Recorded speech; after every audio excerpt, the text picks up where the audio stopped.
Gravação iniciada, presidente. Obrigado. Voltamos, então, com a nossa sessão. Conselheiro Luciano, nós temos 3 processos de relatoria, o mesmo contribuinte, os itens 212, 213 e 214. Eu não sei se, embora sejam do mesmo contribuinte, não sei se necessariamente tem a mesma matéria. Por isso, pode abrir os 3, analise, você vai um de cada vez, você que fica a seu critério, só informe o colegiado. Presidente, o 212, são todos os mesmos contribuintes, basicamente a mesma coisa.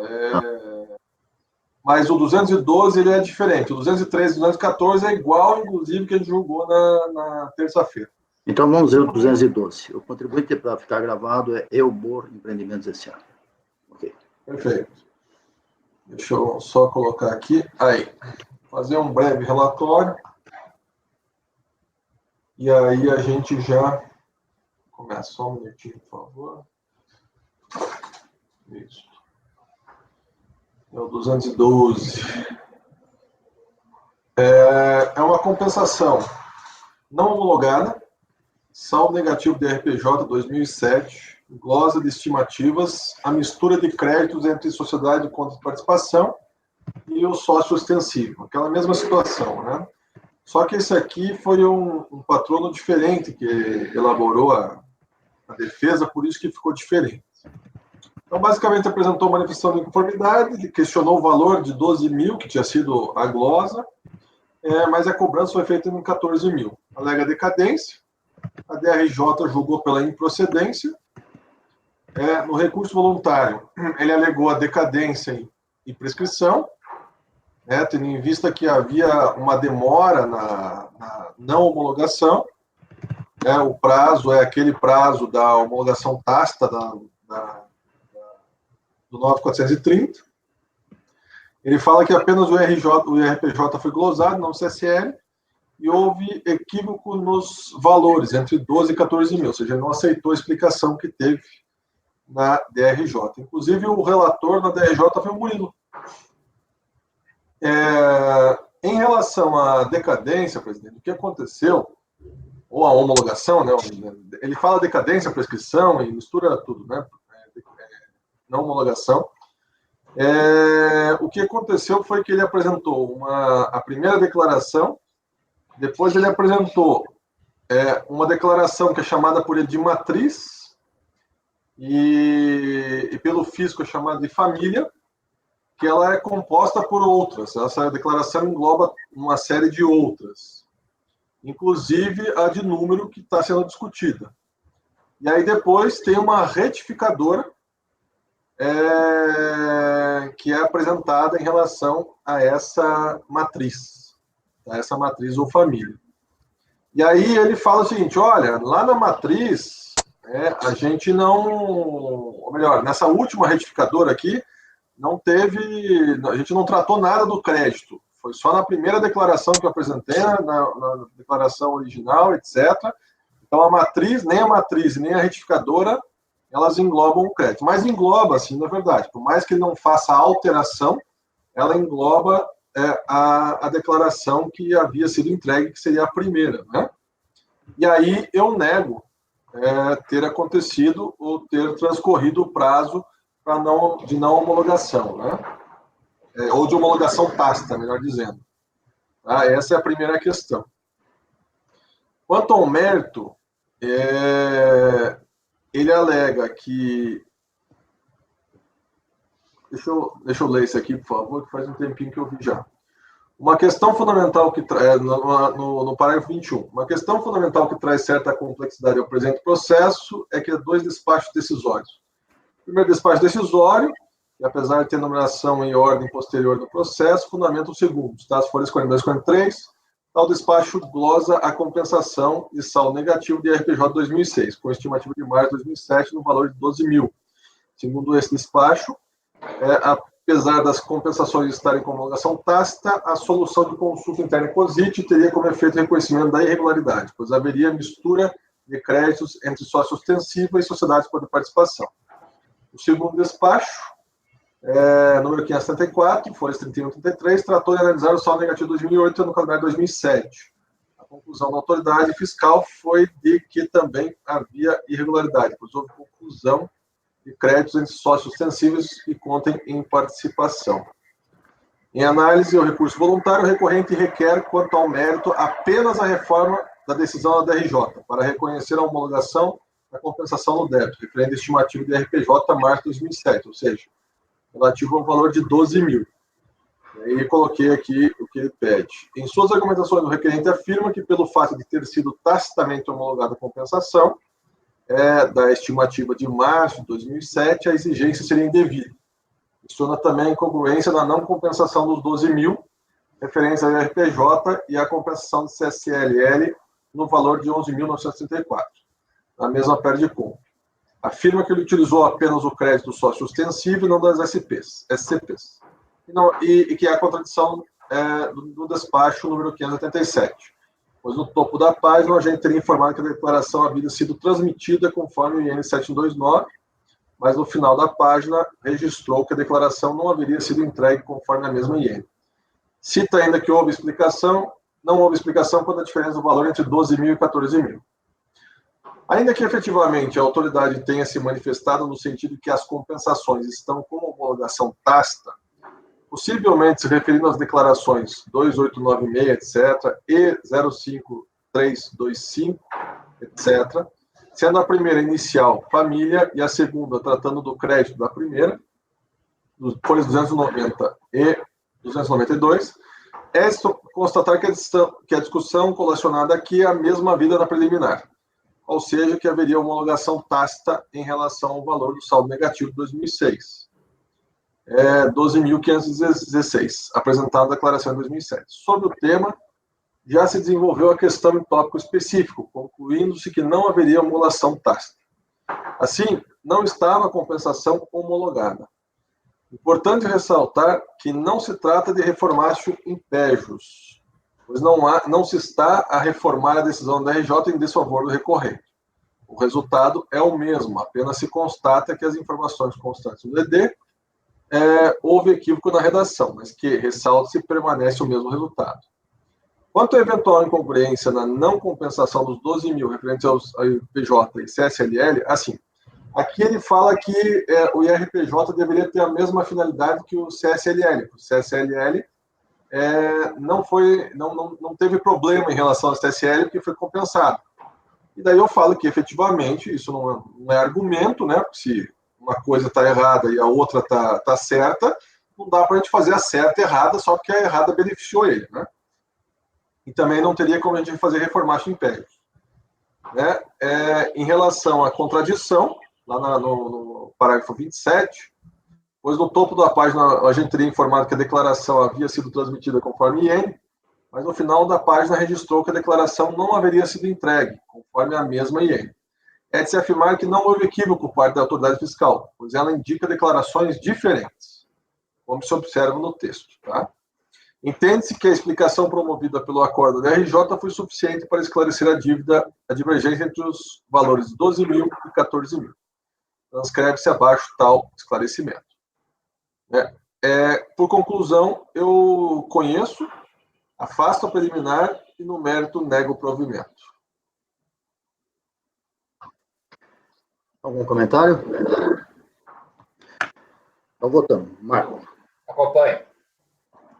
Evandro. Com o relator. Desculpa. Pagano. Com o relator, presidente. Evandro, confirmando com o relator. Com Júnior. o relator. Com o relator. Iágaro. Com o relator. Paula. Com o relator. Também com o relator, unânime. Obrigado pelo provimento. Os outros dois são iguais, né? Os outros dois são mais simples, presidente. Os outros dois, eles Mas foram eles são, a mesma situação. Mas eles têm a mesma conotação ou são independentes? Não, eles têm a mesma coisa. A confusão, vamos para o 213, né? É a confusão com o saldo negativo da SCP com a ostensiva. Perfeito. Lembra que a gente discutiu que ele apresentava uma declaração só com todas? Sim. Aí ele queria que se fizesse e a Receita entendeu, a Receita constatou que ele estava misturando. Perfeito. E aí ele falou que foi a Receita que mandou ele fazer assim, mas não tem comprovação. E ele alega que não foi misturado nenhuma, mas não aponta efetivamente onde foi. Né? O que foi? Só alega que foi, olha, efetivamente os valores são esses, a gente não misturou, só que a Receita não diz isso. Né? E eu alego também a questão do ele apresentar tudo em uma declaração só. Tá? Então, vamos ao voto. Tá. Só um minuto, ele tem que apresentar numa declaração só que ele tem que identificar o que é, e ele só pode compensar crédito de um da mesma empresa, mesmo sendo SCP. Eu acho que ele tem que declarar na mesma declaração, só tem que identificar. Acho que essa é a forma nova. Eu não entendi isso não, tá? Eu entendi de outra forma. Na verdade, ele fala que a Receita disse isso para ele, só que ele não traz comprovação nenhuma, né, que o fiscal falou isso para ele, nem a notificação sequer, né, e ele também não demonstra que efetivamente que ele teria feito. Mas eu acho que é norma, diferenciada. eu acho que é uma instrução normativa, eu vou até procurar aqui. Mas o que acontece é que, por exemplo, quando você tem SCP, você declara na mesma DIPJ, mas você tem que indicar que é a SCP e você só pode compensar crédito de saldo negativo da própria SCP. Vou trazer aqui para você. Na verdade, eu acho que... Mas isso não influi no resultado, tá, Luciana? Era só uma informação. Você não está se referindo, na verdade, à contabilidade do imposto sobre a renda, porque aí a legislação fala que efetivamente pode ser na mesma. Mas em relação à mesma compensação, não tem nada disso. Inclusive, DRJ, nada. Luciano, não, vai ao voto, Luciano. Vamos encerrar o voto. Vai. Tá. Conclusão, presidente, ou voto? Não, vai ao voto. Resume o voto e vai para a conclusão. Perfeito. Então, preliminarmente, ele alega que foi a própria Receita que alegou, né, que ele deveria, que instruiu ele a apresentar tudo numa só, mas não tem comprovação. Né? Ele não tem nada disso. Depois, eu vou para o item 5, apresentação de perda de compra e débitos próprios. Eu entendi que, pela legislação acostada aqui, que ele deveria colocar as declarações, teriam que ser separadas especificamente, e que ele não poderia compensar a do ostensiva com a da CSCP. Né? Ele alega ainda que teve uma empresa que foi incorporada, uma SCP que foi incorporada pelo sócio ostensivo, que foi feito em 8 de 2004, só que também não apresenta documentação a respeito dessa incorporação. De qualquer forma, né, enfim, não tem como saber se houve ou não e não tem como identificar. Aí, por final, eu neguei provimento. Esse é o item 213. 213. Marco. Eu estava olhando, foi o meu julgamento de ontem, né? SCP, a compensação, tranquilo, acompanho. Pagano. Acompanho. Evandro. Acompanho. Júnior. Acompanho. Iágaro. Acompanho, na mesma linha de ontem. Né? Exato. Paula. Eu acompanho também pelas conclusões por esse motivo. E a instrução normativa é 17987, tá? Determina que que os lucros da SCP sejam informados e tributados na mesma declaração de rendimentos do sócio ostensivo. Só que eles só podem compensar prejuízos e lucros entre duas ou uma SCP, mas não pode compensar lucros e prejuízos da sócio ostensiva com as SCPs. Então, assim... Não é declaração. Desculpe, pode falar. Então, assim, o resultado no final é o mesmo, só que eu queria chamar a atenção para isso, tá? Só que, veja, não é DIPJ, tá? Ele apresentou na mesma declaração de compensação. Perder-compte. Sim, entendi. Tá falando, a DIPJ é comum para os ostensivo e todos. Sim. Aqui, Tá bom. Perder-compte tem que ser exclusivo da SCP. Sim, foi isso que... A declaração que o Luciano fala é perder-compte. Tá bom. Não, ok. Ele, na verdade, é o que eu falei, né? Ele só pode compensar débito das próprias SCPs com as SCPs. Você vai pelas conclusões ou mudou? Não, eu acompanho. Perfeito. Eu também acompanho. Unânime, negado provimento, 213, 214, Luciano. Presidente, é a mesma coisa, só que o ano 2005 e não tem alegação de incorporação nesse aqui. Então, se é a mesma coisa, vamos votar. É a mesma coisa, exatamente igual? Exatamente igual, só o ano muda. Tá. Marco, Exatamente o mesmo voto anterior. Pagano, Acompanho. Evandro, Acompanho. Júnior, Acompanho. Iágaro, Acompanho, presidente. Paula. Também. Então, eu também, exatamente igual, estou anotando no 214 que acorda os membros do colegiado por unanimidade de votos negar provimento ao recurso voluntário. Presidente, deixa eu te fazer uma pergunta. Diga. Tem que ficar colhendo o voto igual quando Tem que ficar, processo igual? tem que ficar, porque isso aqui está gravado, está registrado. Tem que ficar. A gente Ok, perde, obrigada. a gente perde tempo com tantas discussões. Não, é só porque, tipo, aí toda hora. Precisa, sim, senhora. Ok, obrigada. De nada, sempre às ordens. Item 129 da pauta. Deixa eu ver quem que é o 129 aqui. É meu. Vou fazer isso, não. Eu faço. Não, esse aqui vai dar um pouco do meu trabalho. É que eu tenho que procurar. Vou achar um que é mais rápido. 142. 142 é do Pagano, né? Pagano, 142, é seu. Camilo e Armstrong, advogados associados.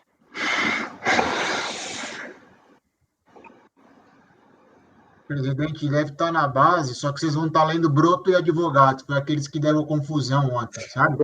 Pelo amor de Deus, vê direito qual é aí. Então, Qual que é o nome?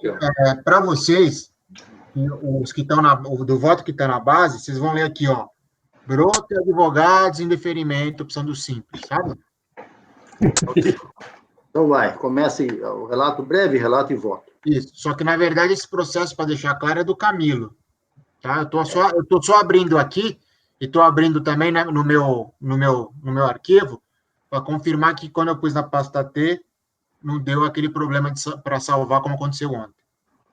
Tá bom, vamos lá. É Broto que nós estamos julgando? Não, Camilo. É o Camilo. Agora o Camilo, você vai achar um arquivo. Não, é o Camilo, mas você abre o arquivo do Broto. Isso. Presidente, Senhor. o 141, que era do Pagano anterior, eu acho que a gente não chegou a julgar, porque ele pediu para esse mês para organizar os arquivos também. Não, então, julgou também. Sim. A maioria de votos negar provimento ao recurso. Vencido o relator que dá provimento, designada para redigir do voto vencedor a conselheira. Tá bom? Esse já foi julgado, Marco. Agora é o 142. Vamos lá, Pagano. Perdeu mais tempo de procurar esse, o Broto e o Pronto. do que colher o voto. Aqui é a mesma coisa, tá? Houve o pagamento, é um indeferimento de opção, houve o pagamento, só que o pagamento foi feito a destempo. Esse sim, tá? É o pagamento que foi feito no dia aqui, 1/2/2017, tá? Então, ele pagou fora do prazo do dia 31/1/2017, como o pagamento foi feito fora do tempo, mas foi feito integralmente, eu estou dando provimento, só que eu sou tese vencida, e aí tem que designar voto vencedor. Exatamente igual ao outro? Exatamente igual ao outro, tá? Aqui o pagamento foi feito no dia 1/2, Tá bom. tá? Fora do prazo. Então tá, vamos lá. Posso fazê-lo? Ah, tá. Peraí, calma, Marco. Divirjo, né? Diverge. Evandro? Acompanho. A divergência. Tá. Júlia? Divergente. Iágaro? Divergência. Paula? Divirjo. Luciano? Divergência. Também divirjo, por maioria de votos, negado o provimento, vencido o relator, designado Evandro como seu voto vencedor. Próximo, Leonardo Pagano, é o 143, CM Lux.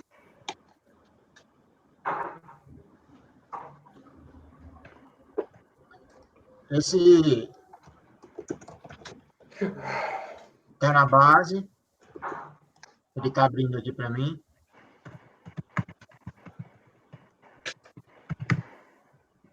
Vamos lá.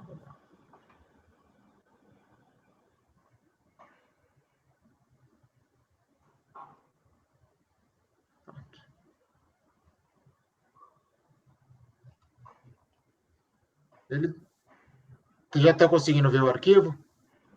Semilux, né? Semilux. Tá, esse aqui também é um processo de simples, né? Só que ele é um pouquinho diferente. Na verdade, é...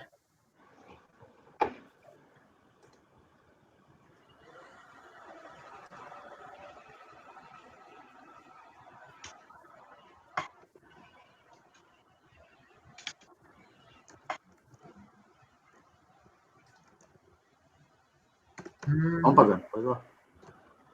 É que eu tenho que fazer o seguinte, presidente. Eu tenho que abrir os arquivos que estão salvos aqui na pasta T e tenho que abrir os meus para ver se quando salvou não foi alterado, entendeu? Por isso que demora um pouco. Tá bom.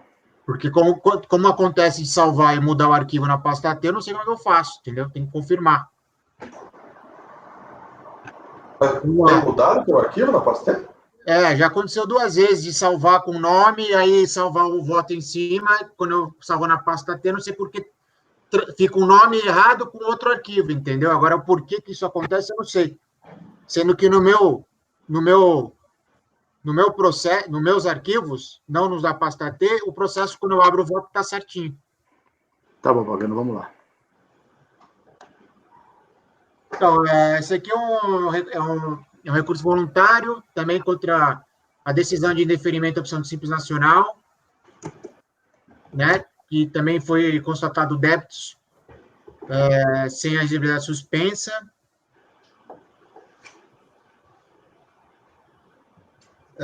Aqui tem débitos de CSL e débito de RPJ inscrito em dívida ativa. Eu vou passar o voto, presidente. Pode ir.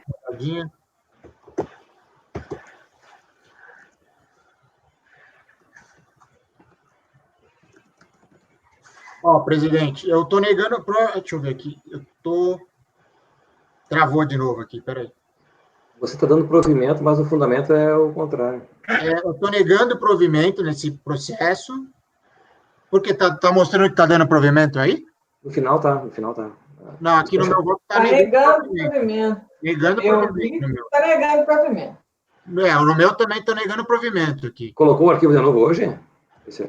É o CMLux, né? Pagando o CMLux? CMLux, presidente. Aqui também está conhecer e negar provimento. Para mim aqui eu peguei. Bom, eu baixei ontem da pasta, só se foi hoje, então. Semilux. É o 217,76 final, né? É o próprio. Esse é que eu acho que aconteceu aquilo lá que eu te falei, Álvaro. Ele dá uma mudada. Eu vou pegar outro. Pô, só todo mundo vendo aí, então tá ok. Para conhecer e negar não é esse, não? É conhecer e negar, é isso aí. É isso aí. Tá diferente. Talvez se você fechar e abrir o arquivo, ele volta ao normal. Eu vou pegar de novo na pasta T aqui. Pode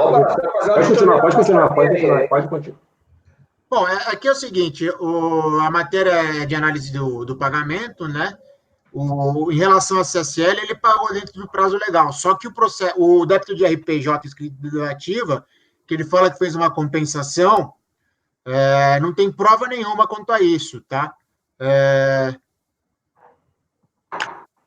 Inclusive, o meu fundamento aqui é que, ao analisar os documentos acostados ao recurso voluntário, notei que o débito de RPJ no Código 2089, que a recorrente alega ter quitado, que foi o motivo de indeferimento apontado no termo, não é objeto deste termo de deferimento desse processo em epígrafe, que foi expedido em 12/7/2002. Ou seja, ela alega que fez uma compensação, que ela pagou um RPJ por compensação nesse Código 2089, só que na hora que eu fui ver o termo de indeferimento que ela está querendo comprovar, é um anterior, de 24/12/2015, que não tem nada a ver com o nosso, que é de 12/2/2017. Então, eu não vejo que tenha a prova de pagamento ou comprovante de que ela tenha suspendido o débito. Eu estou negando o provimento porque o débito de IRPJ escrito em dívida ativa não foi comprovado nem a suspensão, nem o pagamento. É como eu voto. Propósito do relator, conhecer e negar provimento. Marco. Acompanho. Evandro. Acompanho. Júnior. Acompanho. Iagro. Acompanho. Paula. Acompanho. Luciano. Correlator. Também unânime. Nesse caso é unânime. Agora o item 144, sua relatoria, né, pagando remoções Monlevade. Perfeito. Eu vou lá, já deve estar na base, eu só vou abrir aqui no meu arquivo para comparar e ver se não mudou também, presidente. Tá um minutinho só. Acho que esse PGD que você está usando está meio superado, viu, Pagano? Dá uma conversada com o Marco, esse pessoal que conhece mais informação. Está meio superado esse negócio. Não é possível que dá tanto problema assim, pô. É que eu conversei, o que acontece é o seguinte, eu tô com o computador antigo ainda, não troquei. E aí, quando a gente foi fazer a atualização de tudo, talvez o PGD tenha dado algum probleminha ou ficou no antigo. Então, só vou conseguir alterar isso quando eu for para Brasília e pegar o computador novo, presidente, pelo visto. Vai lá, então não vai conseguir alterar. Tudo bem. Tá? Esse aqui é o processo de Simples Nacional, só que aqui trata do desenquadramento, tá? Então, é recurso voluntário que foi proferido contra a causa da delegacia, que decidiu manter o despacho decisório, que indeferiu o pedido de desenquadramento retroativo do Simples Nacional feito pela recorrente, tá? Então, aqui o que a recorrente quer, ela requer a saída do Simples Nacional por entender que a apuração pelo lucro presumido seria mais benéfico para ela. O despacho decisório indeferiu o pedido da recorrente por entender que nos termos do artigo 16 da 123, né, a opção Simples Nacional feita pela contribuinte é retratável durante todo o ano calendário. Tá? Aí a recorrente ela apresentou manifestação de conformidade, a DRJ negou provimento, ela interpôs o recurso. Pode passar o voto ou quer que eu esmiuce mais? Não, pode ao voto. Então, as alegações feitas aqui carecem de comprovação. Tá? Quanto à alegação da defesa relativa a ter havido falha na conexão, impedimento de impressão do protocolo e indisponibilidade de prova da solicitação, entendo que tais argumentos não devem ser providos, eis que não constam provas e documentos para comprovar o ocorrido. Outro sim, tivesse ocorrido tal falha, por prudência, deveria ser colhida a imagem da tela e salvá-la, visando servir como prova, matéria de prova, até porque só houve uma tentativa de solicitação de opção. Assim, como não há dúvida de que foi deferida a solicitação da opção pelo Simples Nacional em 15 de 1 de 2015, processada na mesma data, tal como constou no respectivo histórico, trazido pela própria contribuinte na página 8 da manifestação, restaria recorrente comprovar, de alguma forma, que sua opção Simples Nacional foi feita por acidente. Como sua solicitação Simples Nacional foi deferida, de acordo com o artigo 16 da 133 e o artigo 6º da resolução do Comitê Gestor do Simples Nacional, a opção da recorrente é retratável, sendo a exclusão do sistema simplificado por opção da contribuinte só produzirá, sendo que a exclusão do sistema simplificado por opção da contribuinte só produzirá efeito a partir do primeiro dia do ano seguinte, conforme o artigo 73 da resolução do Comitê Gestor. Ademais, para o ano de 2015, a recorrente fez recolhimentos mensais com o Código 2089, que é a IRPJ lucro presumido, e não trimestrais, como deveria ter sido feito quando a opção é pelo lucro presumido. Se não, vejamos a consulta constante no acordo recorrido abaixo colacionado. Aqui vai demonstrar, vocês estão vendo a figura? Isso aqui vai demonstrar os recolhimentos mensais, tá, que foram feitos. O que leva a crer que ela até recolheu mensalmente conforme o Simples Nacional e não conforme o lucro presumido.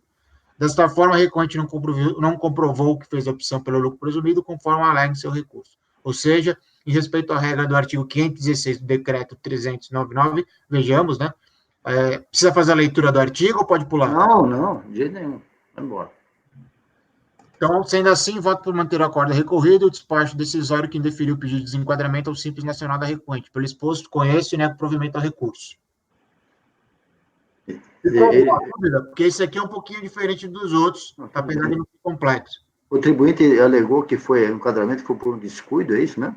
Ele alegou... Na verdade é o seguinte, ele deve ter feito a opção pelo Simples, depois ele notou que era mais vantajoso pelo presumido. Certo. Aí ele tentou sair, só que como ele fez já isso durante no início do ano, quando ele tentou sair para falar que ele pagou pelo presumido, a Receita falou, não pode, você fez a opção agora é o ano inteiro, entendeu? Você só vai poder pelo presumido agora no ano que vem, porque retrataram essa sua opção.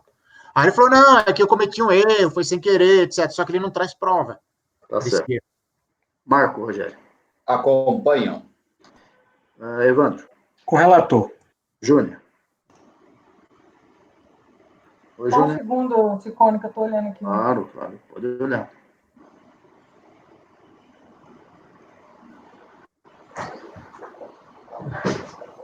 Interessante essa situação, né?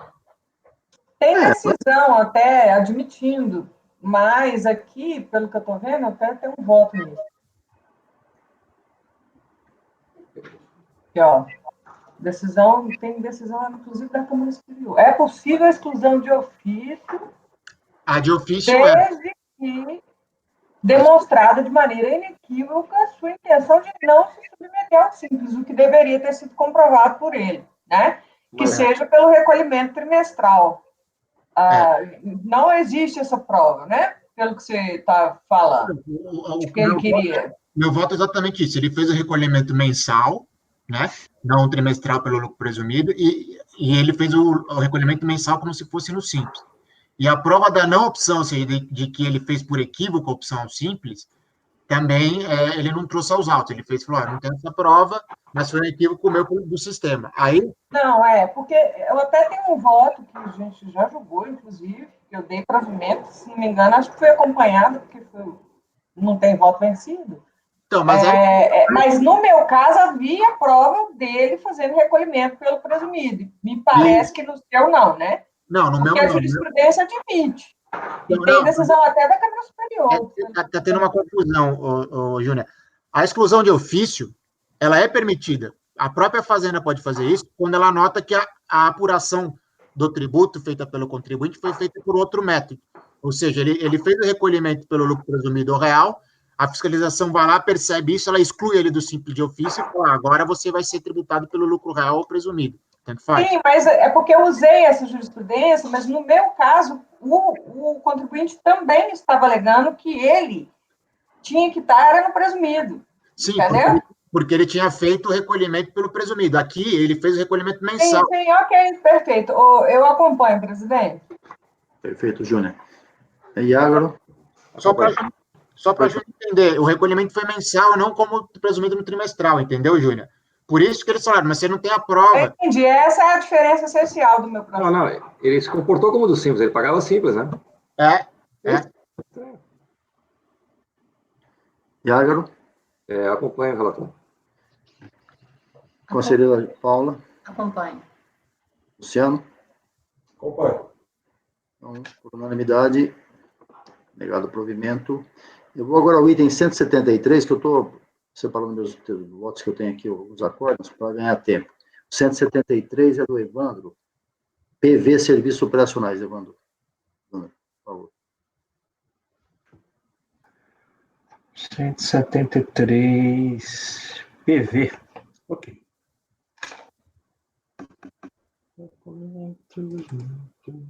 73 PV Serviço. Vamos lá. Aqui. Aqui é o seguinte. A contribuinte fez o recolhimento, só que fez o recolhimento em guia distinta da dívida ativa, né? Aí depois ela pagou de novo, isso, ela fez o pagamento depois da decisão, né? Eu reproduzi o relatório aí, né, que é exclusão motivada pelo dissidente de débito, já tinha um voto vencido aqui, né, que entende que por causa dessa questão operacional, que ela ter pago em vez de DAS N, em vez de DAS da U, que é da dívida ativa, pagou em DAS, esse voto vencido já entendia que isso aí não devia ser obstáculo para que ela permanecesse no simples. Ele entende que o contribuinte podia ter sido aberto um prazo lá para que ele fizesse a correção disso. Mas o voto vencedor foi no sentido de manter a exclusão do simples, né? Conforme eu copiei aqui, tem a decisão lá no processo de revisão de dívida, né? Deixa eu ver se dá para ler aqui, que foi efetuado da guia DAS, e por isso que ele não foi aceito, né? Já que, nesse caso, o procedimento correto corresponderia ao recolhimento via DAS da O, com código diverso, 1507. Né? Eu vou aqui ao voto, é tempestivo, né? Então, ela relata uma síntese da demanda, né?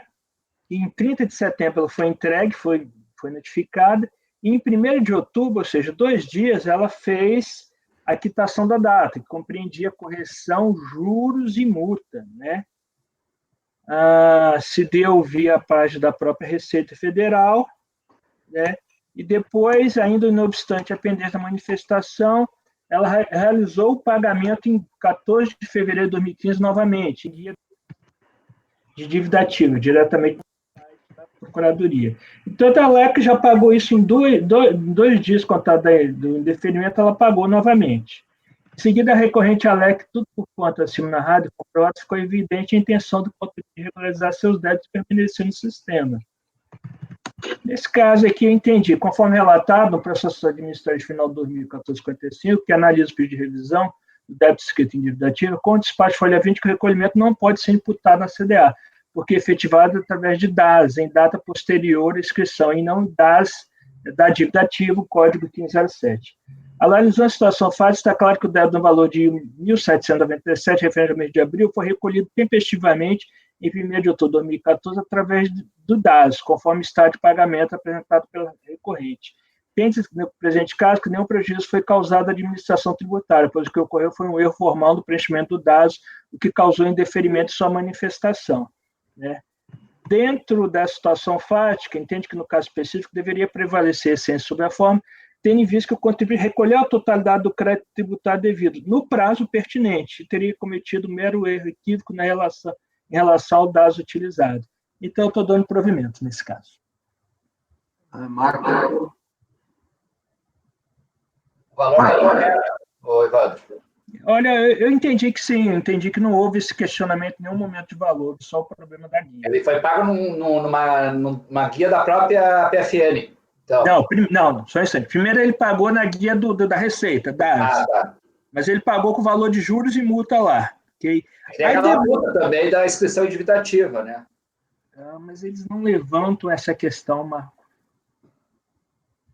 Em alguns processos em que isso é levantado, eu falei, eu analiso pelo que está nos autos. Né? Em algumas fica claro que ela pagou parcialmente, aí eu indefiro. E tem casos que não dá para saber se pagou ou não, eu baixo em diligência. Nesse caso, eu entendi aqui que o problema era só a guia DAS.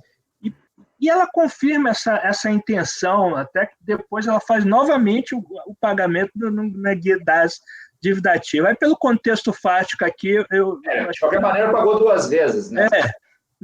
Eu já julguei alguns processos, a mesma coisa, né? E aqui ontem... A questão é que inclusão indivitativa tem mais uma multa lá, né, administrativa, né? Então, às vezes, o cara paga na receita, mas não paga, e o débito está em estimativa, né? Mas nesse caso, o tanto tem 2 pagamentos, etc., eu vou acompanhar o relator. Pagando. Acompanho. Júnior. Acompanho. Iagro. Acompanho. Paula. Acompanho. Cristiano. Acompanho. Também acompanha por unanimidade, dado provimento e mantendo a contribuinte no regime do simples. Né? Continuando levando 174. Renata Aparecida Botim. 174, Renata.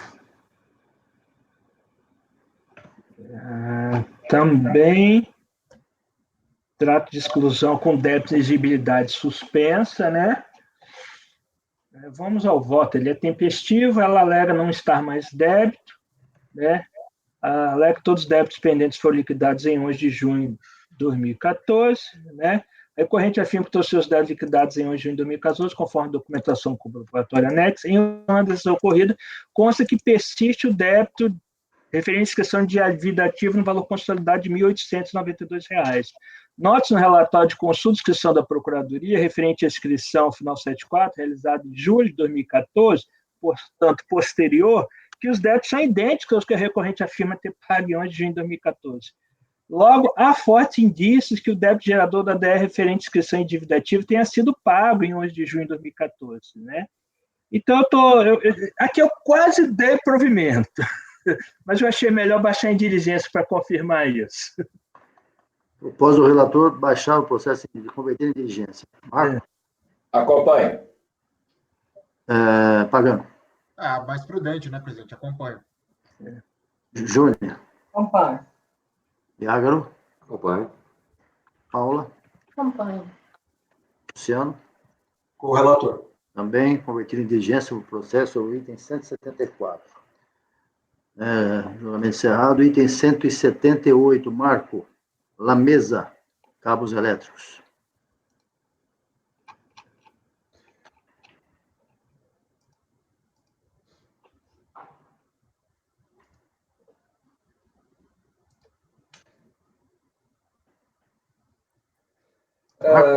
Deixa eu ver aqui, presidente, só para eu relembrar rapidamente. Vai lá direto no voto.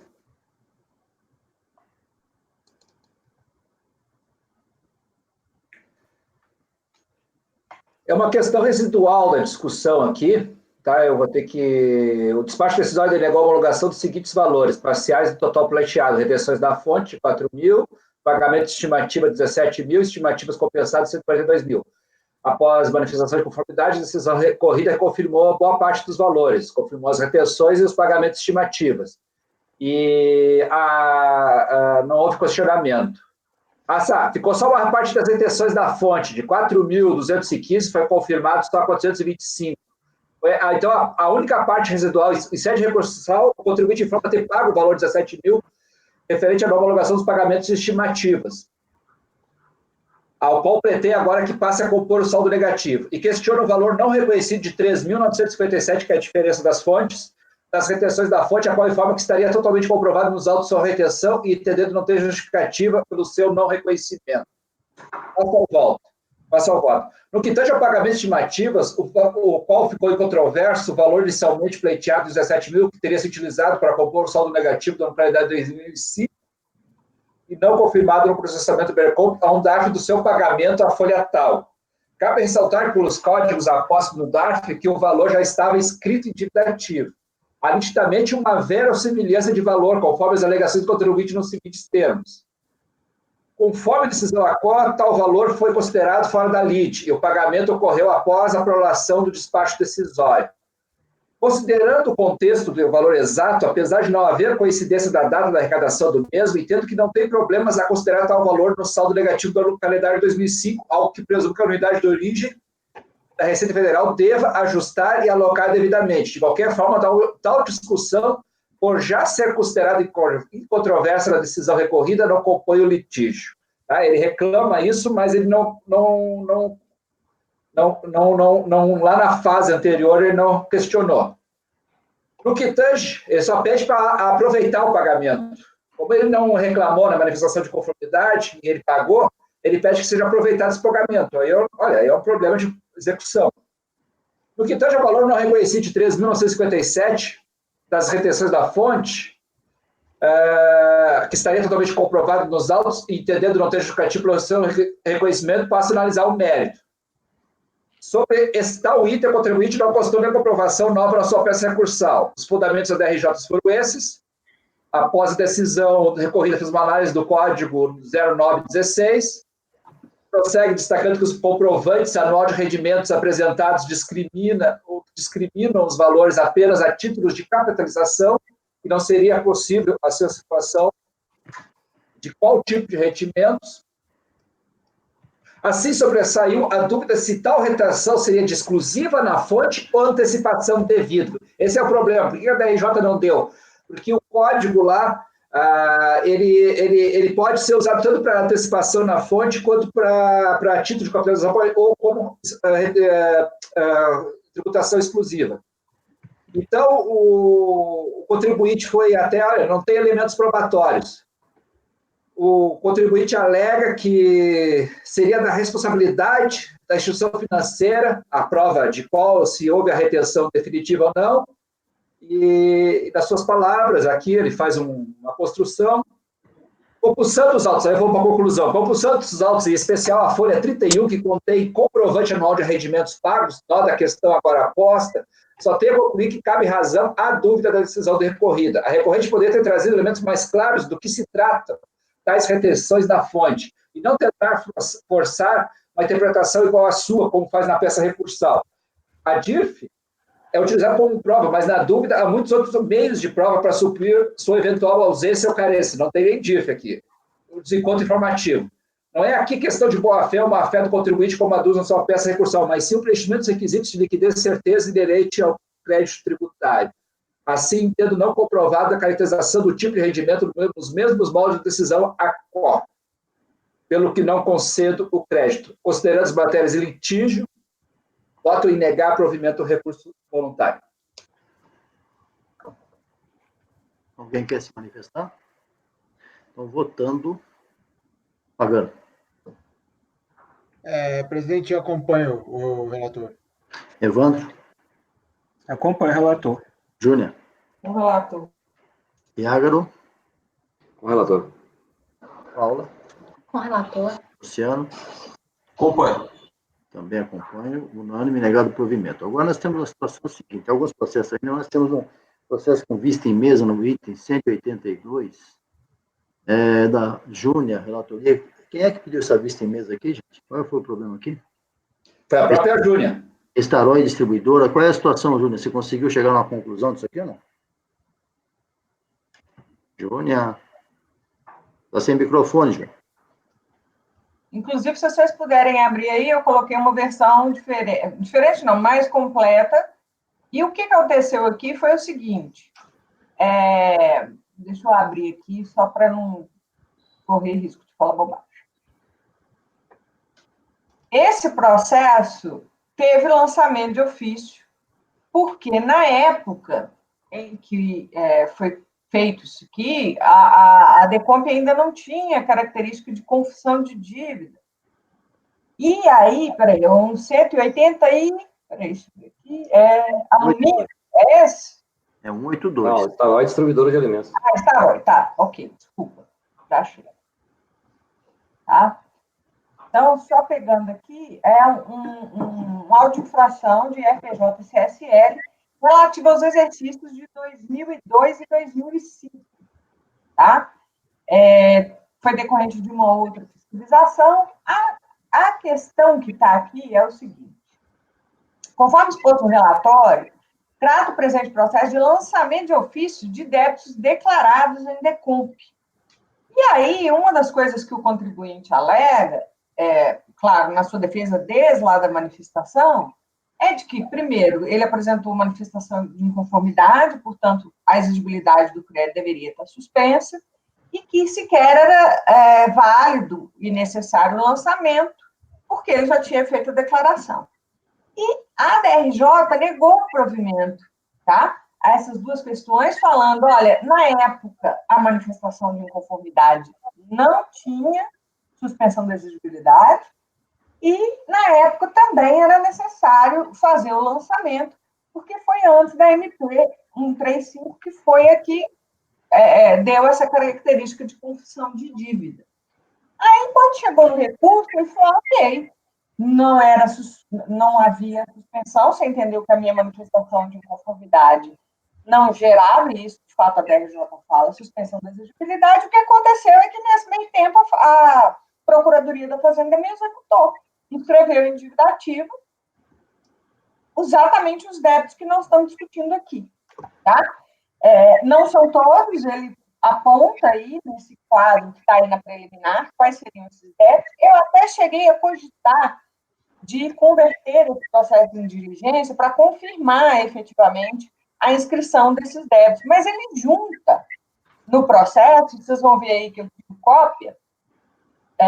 tiro cópia do demonstrativo do débito, que foi mandado para ele, depois da decisão da DRJ, que é esse que está aí, para vocês verem que exatamente os valores, a única coisa que não bate é o mês, porque ele colocou que todos aqueles valores eram referentes ao mês 3, e não é, tem um que é 3, 6, mas os valores são exatamente os mesmos, o código de receita é o mesmo, e depois você vai lá nessas folhas, é um processo extenso, e você identifica realmente, na inscrição em dívida ativa que ele junta, que realmente havia, que é o ICAC, ele juntou a tela do ICAC, mostrando que tinha havido a inscrição em dívida ativa.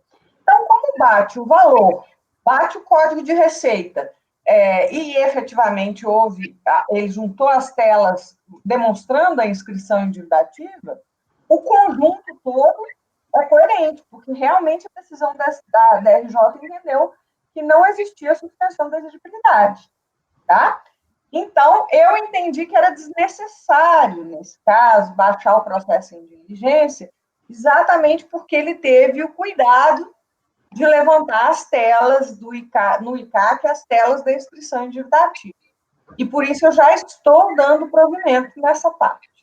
Mas, se vocês se sentirem inseguros e quiserem baixar o processo de diligência para verificar se realmente houve a inscrição, eu não me oponho.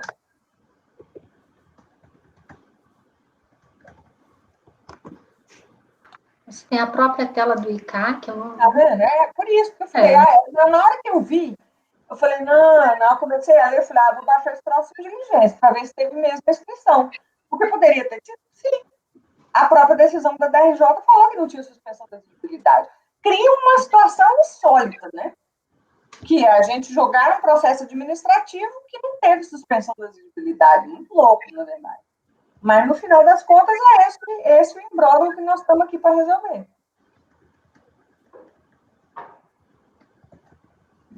E aí, enfim, eu acho que não tem solução. A partir do momento em que você adotou a premissa de que a manifestação de inconformidade no passado não tinha efeito suspensivo, gerou essa loucura aqui. Mas eu não sei com base em que não tinha... Não, ela explica direitinho. Teve uma alteração da redação, a decisão da DRJ está bem fundamentada, tá? Ela explica bem claramente o porquê que ela entende que não tinha suspensão, embora eu acho que, no final das contas, acabe gerando um problema e uma inconsistência com o próprio CTN, mas não é sem fundamento. Tem os detalhes lá, eu não transcrevi, porque já nem fazia mais objeto do que a gente iria discutir aqui, uma vez que já estava inscrito em dívida ativa. Então, fato consumado. Não é necessário a gente ficar aqui discutindo se essa interpretação era válida, se era coerente com o CTN. O fato é, a DRJ entendeu que não entendia ali. Aparentemente, isso aqui realmente gerou como efeito a inscrição de dívida ativa. Claro. Você fala ali que verifica o mérito já na primeira página do mérito, Uhum. eu falo ali, verifica-se, portanto, que o presente processo, né, esse que nós estamos tratando aqui, é reflexo do processo, ele é reflexo ou é decorrente dele? Aí, eu te confesso, Iago, que eu faço uma confusão. Eu entendi, na verdade, eu peguei, os dois foram originados exatamente do mesmo trabalho fiscal. E no meio, inclusive, eles tinham o mesmo lançamento. No meio do processo, resolve-se apartar esse processo de PIS e COFINS. Eu até juntei a tela aí. Mas vamos ver aqui se é decorrente. Mas esse nosso aqui é de IRPJ, né? Esse é de IRPJ. Eu acho que não é decorrência pela definição. A decorrência constatada a partir de processos formalizados em razão de procedimento fiscal anterior. Nesse caso, não, é o mesmo procedimento. O procedimento foi um só. Um MPF só, foi originalmente um lançamento, e depois ele foi apartado, o de PIS e COFINS. Vamos lá, gente. Alguém quer se manifestar? Eu acho que... Não sei se esse processo tem condições de ser julgado. Né? Eu não me oponho. Se as pessoas quiserem baixar em diligência e, enfim, para verificar se efetivamente teve a inscrição, eu fiquei com dó. Na verdade, a minha primeira intenção era baixar em diligência, mas como ele teve o trabalho de juntar as telas da inscrição e do ICAC e bati o valor, bati o código de receita, eu entendi que estava ok e dei provimento. Embora eu seja bem medrosa para fazer essas coisas. Então, vamos ter que votar. Sua proposta qual é, então? A minha proposta é dar provimento parcial para excluir os débitos que já estão inscritos em dívida ativa e excluir também, e aí vem a última parte que eu incluí ontem, a multa de ofício, em razão desse entendimento da Câmara Superior, que eu também transcrevo aí. Esse entendimento da Câmara Superior oscilou. Eu estava olhando aqui, né? A exclusão da multa de ofício daquelas cobranças de valores de saldo a pagar e DCTF pré-Perdecom, lá na época, compensações não homologadas, né? Não é suma, eu acho que esse julgamento foi unânime, mas é a minha posição, eu acho que deveria ser excluído. É uma decisão, inclusive o pessoal não está aplicando, tem muita divergência aqui, não aplicando a retroatividade benigna nesses casos. Uhum. Eu estava olhando aqui, vou divergir nessa parte. Eu acho assim, eu sugiro, eu acho que ficou uma dúvida aí nesse ponto aí, eu acho que é melhor fazer a diligência. presidente. Eu também acho prudente, porque está muito, né, assim, confuso, acho que tem que olhar melhor, né, o que está envolvendo tudo isso aí. Minha sugestão era até pedir alguém pedir vista, mas diligência... Eu posso sugerir uma coisa? Eu fico com dó pelo seguinte, eu acho que esse processo dá para ser resolvido sem diligência. Mas eu, com certeza, gostaria que alguém mais olhasse isso. E tem as folhas aí que eu estou mencionando, enfim, eu ficaria mais segura, eu acho que todo mundo também, mas, de repente, seria o caso da gente resolver isso aqui. Mas, enfim, Marco, aí vocês que sabem. Dá uma olhada aí, Marco, eu estou com um monte de vista. Não, eu pego aqui, eu posso já que eu não tenho pauta com obrigação de pauta. Para chegar em você, precisa pegar votos antes. Só está com uma vista, Evandro. Não, eu estou com mais. Oi? Gente, vamos lá. A vista aí, na verdade, é uma vista só para dar tempo até da Júnia pensar. O Iago se propôs aí. Não, posso ser bem honesta, para mim eu já pensei bastante. Eu dou provimento parcial exatamente nesses termos. Mas eu ficaria confortável se alguém mais conferisse isso. Eu em relação a preliminar, não há dúvida nenhuma. Dá uma vista coletiva, presidente. Como? Dá uma vista coletiva, entende? Posso dar vista coletiva, não tem vista inicial ainda. É bobagem. Não, vamos dar uma vista inicial, vamos votar aqui. Inicial. Bom, Marco, voltando. Posso para converter em diligência. Pagando. Eu vou com a relatora. Evandro. Eu vou com a divergência. Iágaro, quer pedir vista? Chegou a sua vez. Vou pedir vista. Está concedido ao conselheiro Iágaro. Pronto. Calma aí, depois de mim não é a Paula, não? Não, é o Iago. A Júnia. Eu que sou depois da Cida. Tá. Desculpa. A Júnia é relatora. Não, desculpe, gente. É o cansaço. Ele não veio para ajudar, ele veio para complicar. Né? O item, esse é o 182, vamos para o 206.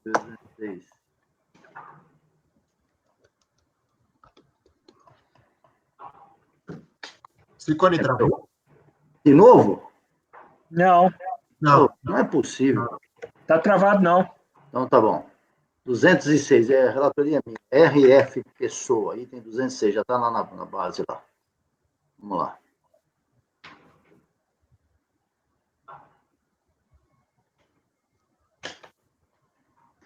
RF, está marcado com RF, mas tem um número aí. Deixa eu ver o que é isso aqui, rapidinho. Aqui é lançamento. Uso voluntário, omissão de receita, é do simples, mas é lançamento do contribuinte por omissão de receita no CEPS. Tem todos os valores aí, mas eu já vou ao voto, porque é bem tranquilo isso aqui. O contribuinte se defendeu, o depósito bancário não conseguiu comprovar, a RJ manteve os lançamentos. Tudo bem. O que aconteceu é o seguinte, no recurso voluntário folhas 9, o contribuinte trouxe o que ele pensa e vem dizer o seguinte, eu só quero discutir a multa, não discute os lançamentos, tá? Então, nas folhas 10 já começa o meu voto, eu faço um resumo ali, lançamento relativo às infrações cometidas pelo contribuinte, do Simples Federal, assim resumidas, omissão de receita, insuficiência de recolhimento e diferença de base de cálculo. Nós que trabalhamos na fiscalização lembramos disso, né? Tem a omissão, depois tem insuficiente, depois tem as diferençazinhas lá, são três infrações, basicamente. Em primeira instância, o lançamento foi mantido, em grau recursal, esse colegiado, a recorrente simplesmente alegou, na verdade, apenas solicitou fosse reduzida a multa de 75 para 20, entendendo ter suporte para esse pleito no artigo 7º, parágrafo 2º do PAF. Trago o pedido dele, e vou dizer, eu iria simplesmente dizer que está precluso, mas como ele cita o artigo do PAF, né, esse artigo 7º, aí eu analiso, digo que está preclusa daquilo que ele não se manifestou, trago a lição aí do Gilson, que é o colega lá de Florianópolis, que vocês já ouviram falar, tem livro dele sobre esse assunto, e vou para aquilo que ele perguntou, né? Cabe finalmente analisar, preclusão eu já disse, cabe finalmente analisar o requerido pela recorrente no sentido de se reduzir a multa de 75 para 20. Aí eu reproduzo o artigo que ele citou, porque ele citou esse artigo, eu tenho que ver o que ele quis dizer com isso. O artigo 7º do PAF diz o seguinte, o procedimento fiscal tem início, diz lá o que tem, depois há no segundo, para o segundo que ele cita, para os efeitos dispostos para os primeiros atos referidos dos incisos 1 e 2, valerão pelos prazos de 60 dias, aquele prazo de readquirir a espontaneidade. Pois bem, palavras minhas, sua aplicação ao caso concreto só faria sentido se, no curso da ação fiscal, a fiscalização tivesse deixado transcorrer em habeas prazo superior a 60 dias para praticar algum ato, requisitar alguma informação ou simplesmente comunicar a continuidade do procedimento, cenário que não foi apresentado nem suscitado pela recorrente. Além disso, para desse ato de espontaneidade se aproveitar, a contribuinte teria que efetuar, no intervalo temporal de mais 60 dias e antes de qualquer nova intimação ou ato do fisco, efetuar o recolhimento dos valores em discussão, oportunidade que certamente a multa a incidir seria moratória e não a de ofício, justamente pela espontaneidade ter sido readquirida. Porém, nada disso ocorreu. Então, o pedido da recorrente perde o sentido e a razão, de modo que, sendo a multa aplicada decorrente de procedimento fiscal, será sempre de ofício, nesse caso, no patamar de 75%. Eu trago aí a legislação a respeito, o artigo 44, e completo. Como visto no dispositivo transcrito, para a aplicação da multa no patamar de 75%, basta a constatação em procedimento de ofício de infração à legislação tributária, da qual resulte falta de recolhimento do tributo ou contribuição por parte da contribuinte. E é exatamente o caso aqui tratado. Nesse sentido, voto por não conhecer o recurso voluntário em relação às matérias preclusas e, na parte conhecida, a ir negar provimento, manter integralmente a decisão recorrida. Eu voto. Marco. Acompanha. Peraí, Júlia, fala, Júlia. Deixa eu só me esclarece rapidinho, é só porque eu acabei indo ali para pegar uma água. Sim. A preclusão, só esclarece, só para ver se eu vou votar pelas conclusões. Preclusão porque ele não se manifestou, nem tomou conhecimento das infrações, ele não falou nada. Mas ele recorreu? Mas ele não falou nada, ele não se defendeu, a DLJ manteve os lançamentos e no recurso ele não falou nada, acabou. Então você não tem que conhecer essa parte mesmo, mas você também... É o que ele está fazendo. Não conheci do recurso, escrevi isso, gente. Eu não conheci o recurso em relação às matérias preclusas. Acabei de falar. Mas você pediu isso no recurso, você não precisa conhecer. Isso que eu estou falando. Mas eu escrevi que eu não conheci, porque é precluso. Eu quero escrever isso. Por que eu não estou conhecendo? Porque é preclusa. É isso que a bunda não prejudica, Leonardo. Não entendi, não prejudica nada. Bom, e com relação ao mérito, o mérito dele só discutiu isso, nem discutiu, ele só pediu para reduzir a multa para 20% e citou esse artigo que fala de readquirir espontaneidade, que não é o caso, ele não pagou nada. Então, a multa está mantida em 75%. É isso, Júnior, deu para entender? Júnior? Ô, microfone, Júnior. Perfeitamente. Então tá, Marco. Acompanho. Pagando. Acompanho. Quanto? Acompanho. Júnior, vai pelas conclusões ou não? Acompanho. Iago. Acompanho. Paula. Acompanho. Luciano. Acompanho.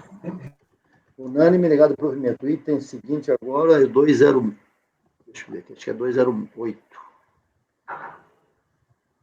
208, do Pagano. 208, contribuinte é A Razão Editora. Vai, Pagano, contigo. Então, vamos lá. Esse aqui é um processo de recurso voluntário. A DRJ decidiu manter parcialmente o auto de infração, reduzindo a multa majorada de 225% para 150%, mantendo a atuação de falta ou insuficiência de recolhimento de imposto e multa qualificada. Aqui o auto de infração exige RPJ e SSL PIS/COFINS, referente aos fatos geradores de 2004 a dezembro de 2005, devendo a apuração incorreta de tributos por parte da recorrente, ocasionando falta ou insuficiência de recolhimento, tá? A recorrente optou pela apuração do lucro trimestral, porém, em sua contabilidade, fez a apuração pelo lucro real anual. Além disso, a recorrente apresentou à fiscalização as suas declarações zeradas, deixando de oferecer a correta receita à tributação. Assim como a recorrente não apresentou o LALUR, a fiscalização foi obrigada a apurar os tributos pelo regime do lucro arbitrado, tendo visto que nos anos calendários 2004 e 2005, a pessoa jurídica fiscalizada optou pelo regime de tributação e RPJ-CSL, segundo o sistema de lucro real trimestral, possuindo apenas balanço patrimonial e o DRE, com abrangência anual e não trimestral. O arbitramento do lucro se deu com base aos valores apurados pelas receitas tributáveis, escrituradas e não escrituradas, conforme as planilhas de folha 434 e 435. As receitas não escrituradas correspondem aos valores auferidos de 2004 a título de prestação de serviços, são as comissões, e em 2005 a título de receitas de circulação, que são assinaturas de jornais, né?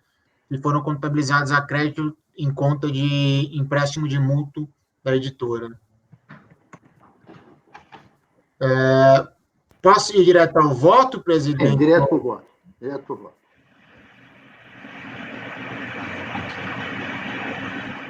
Pode ir para o voto, Pagano. Tá, comentários iniciais. Em relação aos créditos que foram cancelados, como foi inferior ao valor de alçada, não foi interposto recurso de ofício. Pois bem. O recurso voluntário é tempestivo, motivo pelo qual admito. Aqui eu estou seguindo as alegações da recorrente, do arbitramento. Ela se resigna contra o arbitramento. A recorrente alega que não deveria ter sido arbitrado o lucro, e que era possível apurar o lucro real pelos documentos contábeis apresentados à fiscalização. Entretanto, tal argumento não deve ser provido. Vejamos. A recorrente foi intimada a apresentar cópia das DREs e LALUR dos anos calendários 2004 e 2005. Entretanto, a recorrente apresentou cópia do Razão e do Diário, contendo o balanço patrimonial e a DRE dos anos calendários dos anos de 2004 e 2005, mas não apresentou o LALUR. Ademais, está demonstrado nos autos e descrito claramente no relatório fiscal que, nos anos calendários de 2004 e 2005, a pessoa jurídica fiscalizada optou pelo regime de tributação de RPJ-CSL, segundo a sistemática do lucro real trimestral, e não elaborou as demonstrações contábeis exigidas pela legislação comercial e fiscal trimestralmente, em 31/3, 30/6, 30/9 e 31/12. Em 2004, a opção por essa forma de tributação trimestral se deu com a entrega da DCTF do segundo trimestre de 2004, e o respectivo pagamento do imposto de renda e da contribuição social. Essa opção é retratável para todo ano calendário nos termos do artigo 1º, parágrafo 1º da Lei 9.430. Já em 2005, a opção pela regra geral trimestral decorreu pela falta de manifestação válida pelo sistema diverso e por ter o contribuinte informado dessa opção na DIPJ de 2006 e 2005. Quando foi intimada a demonstrar a escrituração contábil fiscal, a recorrente apresentou cópia dos livros diários contendo o balanço patrimonial e DRE com periodicidade anual, sendo incompatível com a apuração escolhida por ela, que era a de apuração de tributação do RPJ-CSL pelo regime trimestral. Não obstante o erro contábil acima indicado, também resta importante ressaltar que, para optar pelo lucro real anual, nos termos do artigo 2º e 3º da 9.430, a recorrente teria que ter pago ou declarado em DCTF e escriturado no LALUR de cada período os valores mensais das estimativas de RPJ-CSL, obrigação que não fez ou não comprovou nos autos. Desta forma, entendo ter sido correto o arbitramento do lucro realizado pela fiscalização, com base no artigo 536 primeiro do Rio. Presidente, eu continuo ou vai parar para discutir se Não. deve arbitrar ou não? Espera um pouquinho só. Alguém quer se manifestar sobre isso aqui? Alguém? Então vamos em frente.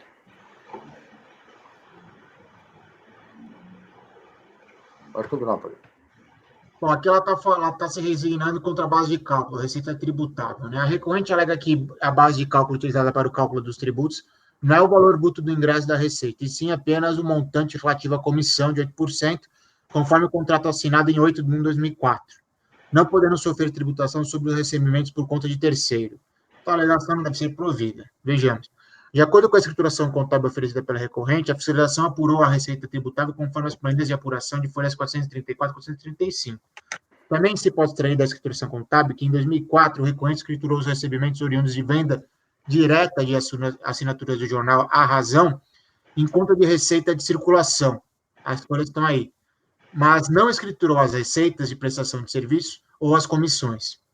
Em 2005, ao contrário de 2004, a recorrente escriturou as receitas de prestação de serviço, que são as comissões, mas não escriturou o recebimento das vendas de assinaturas, tal como no ano anterior, de 2004, em contas de receita de circulação.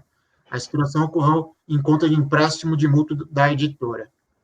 Assim, restou demonstrado que, quando a receita era relativa à comissão, a recorrente a escriturou em conta de empréstimo de mútuo / editora, e quando a receita era de venda de jornal, a escriturava em conta de receita de circulação. Dessa forma, resta demonstrado nos autos que a recorrente não segregou na contabilidade a receita relativa à alegada comissão de 8%, conforme alegado. Ademais, a recorrente não apresentou qualquer prova de que os valores recebidos oriundos de vendas de assinaturas do jornal A Razão foram tributados como receita de circulação por terceiros, como alega a recorrente. Sendo assim, entendo que a base do arbitramento encontra-se correta, afastando mais esta alegação da recorrente. Desta forma, voto no sentido de julgar improvida a alegação de que a base da receita, de que a base tributável, ou seja, a receita utilizada para o arbitramento, estava errada. É como eu voto, presidente. Vai parar aqui, vai votar. Deixa eu ver aqui, peraí.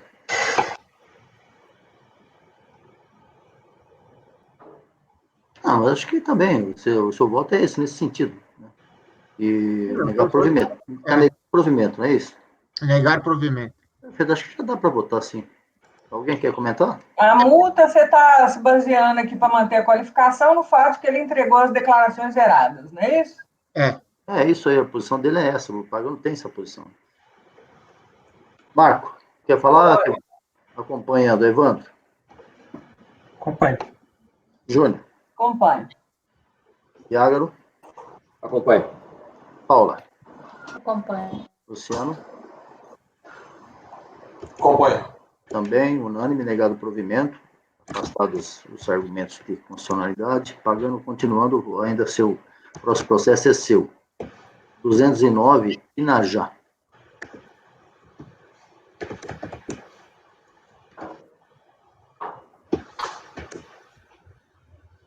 Já deve estar na base. Então vai.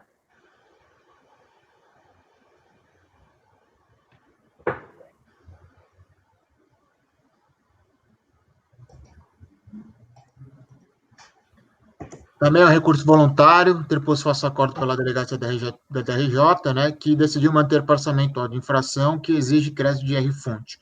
O auto de infração foi elaborado em 10 de 2 de 2007 e exige crédito de R-fonte do período de janeiro de 2002 até dezembro de 2003, que não foram recolhidos sob salários pagos a trabalhadores assalariados com vínculo empregatício, sobre salários pagos a trabalhadores sem vínculo empregatício, sobre comissões e corretagem pagas a pessoas jurídicas e sobre remuneração de serviços profissionais prestado por pessoa jurídica. A fiscalização lavrou alto devido ter constatado a diferença entre os valores de R-fonte que apurou, que entende devido, e os valores que a recorrente efetivamente recolheu e declarou em DIRF, e não os declarou em DCTF. Ver tabela 1 do TVF, se alguém tiver dúvida.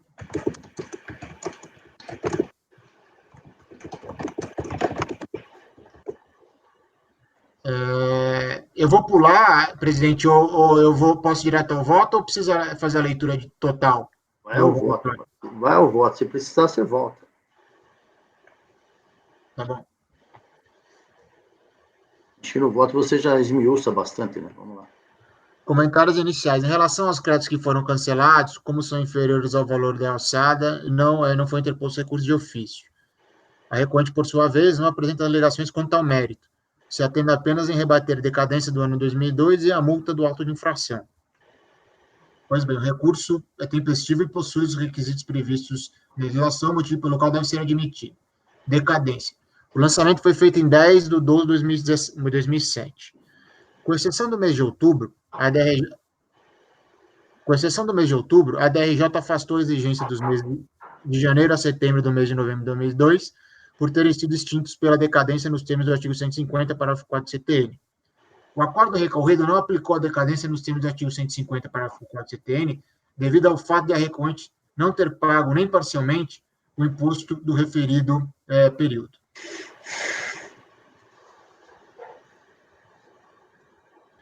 A recorrente, por sua vez, requer em seu recurso que o mês de outubro de 2002 também seja atingido pela decadência nos termos do artigo 150, parágrafo 4 do CTN, eis que não restou comprovado nos autos dolo, fraude ou simulação. Tal alegação da recorrente não deve ser provida, eis que no mês de outubro de 2002, a recorrente não fez qualquer pagamento do imposto, nem pagamento parcial, deslocando-se assim para o prazo decadencial do artigo 173, inciso 1º do CTN. Para que a decadência do mês de outubro de 2002 fosse regida pelo artigo 150, parágrafo 4 do CTN, seria necessário que, além da ausência do dolo, fraude e simulação, a recorrente pudesse proceder-se ao menos o pagamento parcial do imposto desse período. O investimento restou sedimentado no RESP 973-773 Santa Catarina, julgado pela sistemática de recurso repetitivo. Ademais, para os períodos de 2002 em que a recorrente fez os mesmos pagamentos parciais do imposto, o acordo recorrido cancelou a exigência por ter sido atingido pela decadência nos termos do artigo 150, parágrafo 4 do CTN. Sendo assim, mantém o acordo recorrido que não aplicou a decadência nos termos do artigo 154, parágrafo 4 do CTN para o mês de outubro de 2002. Esse que estou comprovado nos autos que a recorrente não fez o pagamento do imposto. Para aqui, presidente, eu continuo. O que aconteceu foi o seguinte, como é IR-fonte, a gente está falando de pagamento mensal. Esse foi o raciocínio da DRJ. Para o período lá de janeiro a novembro de 2002, a DRJ, que fez um trabalho excepcional, dos poucos processos, ela realmente afinou novamente a apuração. Ela fez pagamento por pagamento de RPJ por mês e falou, ó, quando ela pagou, mesmo que seja parcialmente, o IR-fonte, que ela pagou errado, pagou uma parcela do IR-fonte para cada mês, ela cancelou pela decadência, 150 para 4. Para o mês de outubro, ela não fez pagamento nenhum. Então, para esse mês, ela jogou para o 173 e aí não deu a decadência. Para o resto, ela manteve. Ficou claro ou ainda surgiu alguma dúvida? Eu tenho. Então vai, fala aí. Seguinte, pelo que eu estou vendo aqui, da descrição do TVF, é o que alega, né? Apresentou uma planilha contendo o valor do imposto de renda retido na fonte devido e o efetivamente pago aos rendimentos de trabalho com vínculo empregatício. Foi exatamente então, me dá a impressão de que houve pagamento, que houve foi divergência dos montantes. Mas, Júnior, é exatamente isso que eu estou dizendo. De janeiro a novembro, a DRJ fez a apuração. Para todos os meses que houveram pagamento, ela aplicou a decadência pelo 150 parágrafo 4. Só que para o mês de outubro de 2002, não houve pagamento de nada. Você entendeu? Uhum. E aí ela falou, não, então para o mês de outubro, o único mês que não foi atingido pela decadência foi para o mês de outubro que não houve o pagamento. Por que ela fez isso? Porque ela fez apuração, a DRJ fez apuração de mês a mês. Porque nós estamos falando aqui de períodos mensais de apuração. Isso. Então, em janeiro, a DRJ olhou e falou assim, ela fez um pagamento parcial, decadência. Fevereiro, ela fez um pagamento parcial, decadência. Março, ela fez o pagamento parcial, tá ok, fez decadência. Outubro de 2002, ela não fez pagamento nenhum. Então, aqui ela não aplicou a decadência, ela deslocou para um 173 e falou, aqui não decaiu, porque você não fez o pagamento nem que seja parcial. Você entendeu? Foi isso que ocorreu para o mês de outubro. Para novembro, ela olhou e falou assim, não, fez o pagamento parcial, decaiu. Do restante dos períodos, de novembro de 2002, que na verdade passa a ser de dezembro para 2002 até 2003, não decaiu por uma questão de prazo, não de pagamento. Como assim? Porque aí não daria 5 anos? Não deu 5 anos, entendeu? Por quê? Porque janeiro você olha quando? Em fevereiro. Fevereiro você olha quando? Em março. Sim. Entendeu? Vai deslocando mês a mês. Foi isso que ela fez. Então, assim, se tiver alguma dúvida, pode pedir vista, analisar o cálculo que foi feito. Mas, para mim, ficou muito claro. O único mês que a recorrente não fez pagamento, que foi atingido pelos 5 anos de decadência pelo 154, é o mês de outubro, que não tem pagamento nenhum. E aí, com toda razão, a DRJ deslocou para o artigo 173 do CTN. Aí, com toda razão, não ocorreu a decadência. Mas, para janeiro a novembro, que houver o prazo que houve pagamento, ela aplicou o 154, que está certo. É isso que é meu voto. Alguém mais quer se manifestar? Acho que já podemos votar. A decisão da DRJ está bem detalhada isso aí. Aliás, o Pagano citou bem que a DRJ fez um trabalho bem detalhado. O que tu pode discordar aí é o Júlia da tese, né? Se fonte é apuração mensal, ou seja o que for, né? Mas aí... Marco, votando. Acompanhe. Evandro. Acompanhe. Júnior. Acompanhe. Iágaro. Acompanho. Paula. Acompanhe. Luciano. Acompanho. Também unânime. Obrigado pelo provimento. Próximo item, Pagano, é o item 210, é sua relatoria ainda. Isabel Bruxel. Continua o tema omissão de receitas.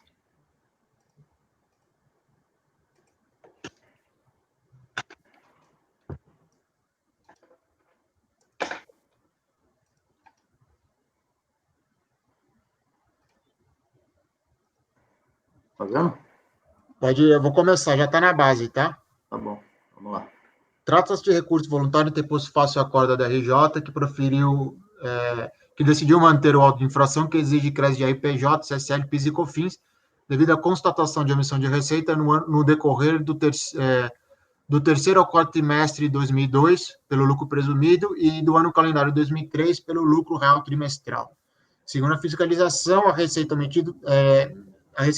omitida não constaram na DCTF, foi escriturada na contabilidade, porém não foi levada à tributação.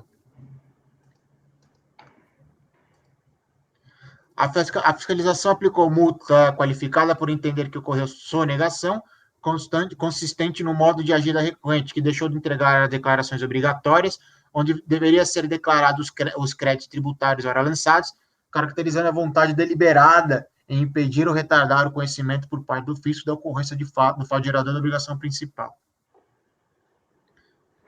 Discordando, autuada, ora recorrente oferecer manifestação de conformidade.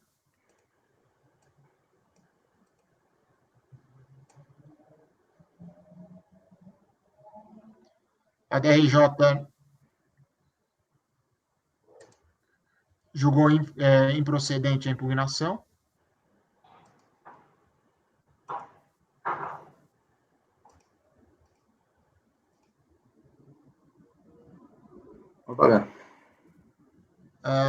Pode passar o voto, presidente? Se tiver dúvida, volta, né? Ao voto. Então, aqui vai ter duas questões só que foram apresentadas. Primeiramente, eu esqueci de falar no relatório, mas está no relatório, depois se quiserem vocês olhem, a recorrente ela não se resignou, né? Ela não apresentou nenhuma alegação contra ao mérito, propriamente dito, contra a infração de omissão de receita, ela não falou nada. E no recurso, ela só apresentou alegações contra juros de mora e contra a multa. Tá? E não contra a multa qualificada, ela queria que a redução da multa fosse para ao patamar de 20%. Então, em relação aos juros de mora, como é súmula, né?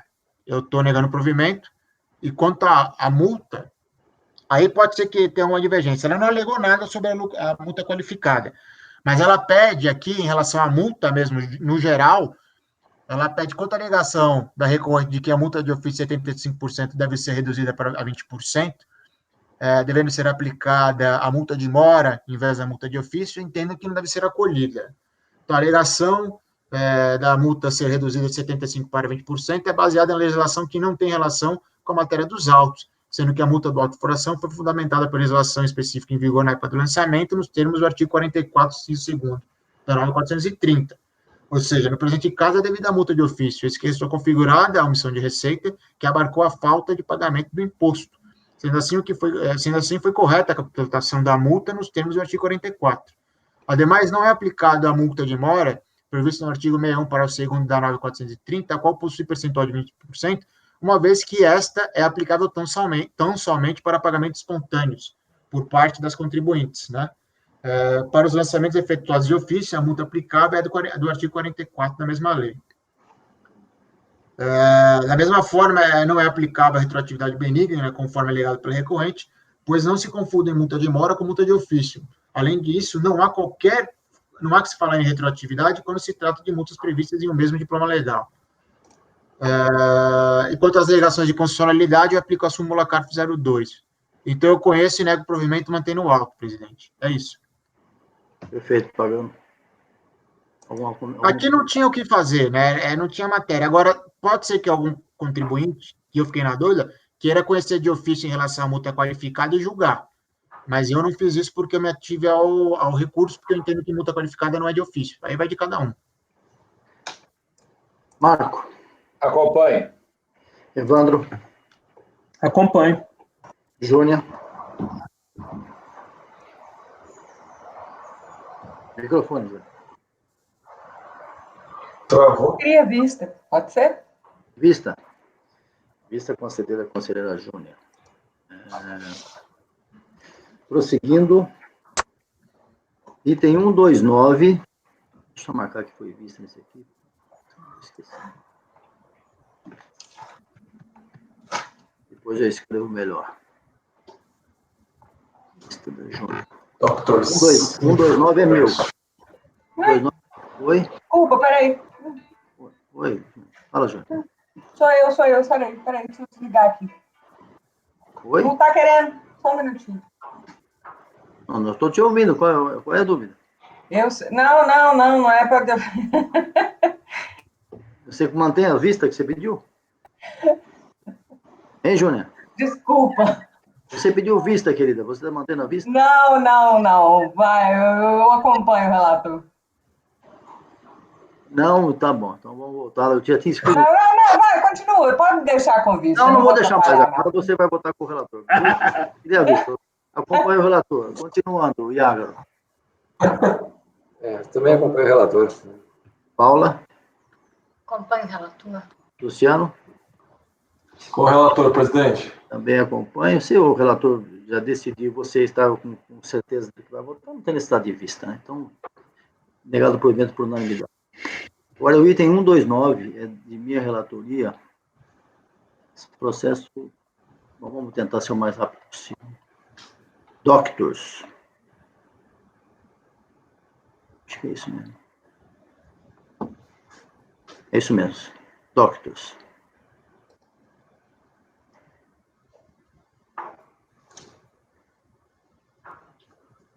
Bom, aqui é assunto já conhecido, a exclusão do Simples pela Delegacia de São Bernardo do Campo, o débitos da Fazenda.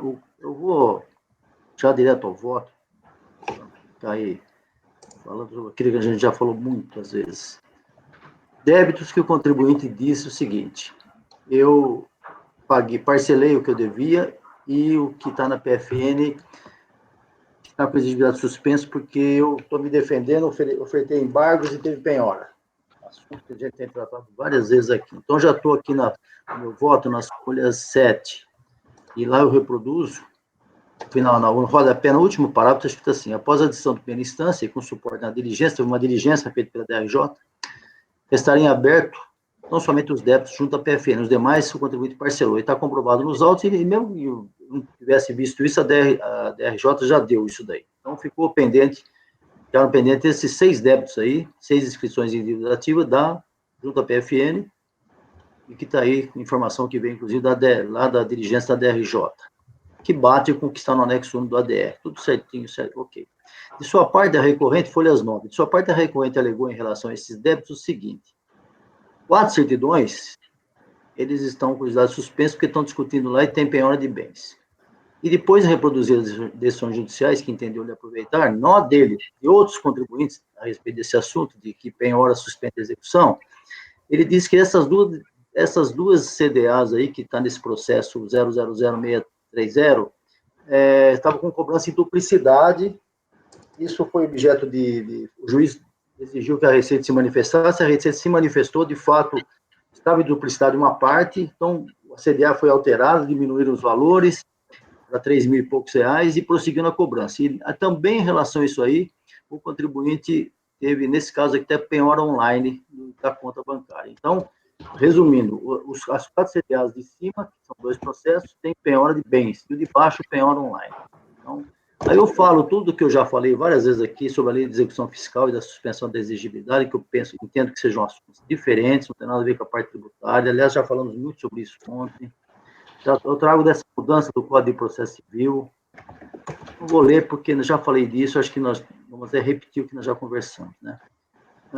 Aí eu venho nas folhas 12, antes de entrar no caso concreto, eu digo lá: assim, o efeito suspensivo que decorria da simples oposição dos embargos, artigo 739, DPC de 73, a partir de 2006, inicialmente em razão da promulgação da Lei 11.382, depois com o atual CPC, passou a exigir decisão fundamental do magistrado observar os requisitos 739A do CPC de 73 e depois do 919 do CPC 2015, restando alterada toda a sistemática anterior.